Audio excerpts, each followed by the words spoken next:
Alam nyo ba, just last week, may nag-inquire sa akin, OFW siya. And guess what? Ang unang tanong niya, pwede pa akong makabili ng bahay kahit nasa abroad ako? Hindi tungkol sa property or sa housing loan process ang concern niya. Ang worry agad niya, allowed ba? And the answer is yes. Yes, allowed na allowed po kayong mag-avail ng unit kahit nasa ibang bansa kayo, whether you're in Middle East, Europe, Asia, or kahit saan pa, pwede pa rin kayong mag-housing loan. And good news, one of the top developers dito sa South Luzon, Uwialan, ay mayroon tinatawag na House Easy Process. Ano ibig sabihin nito?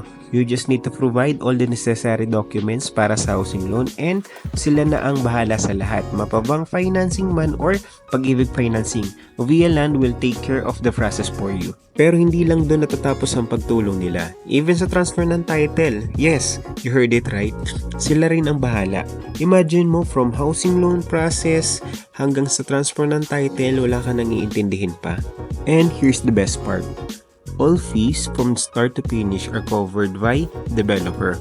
Walang hidden charges, lahat ng gastos sagot ni developer. So kung OFW ka or may mahal ka sa buhay na nagtatrabaho abroad at nangangarap ng sariling bahay, this is your sign.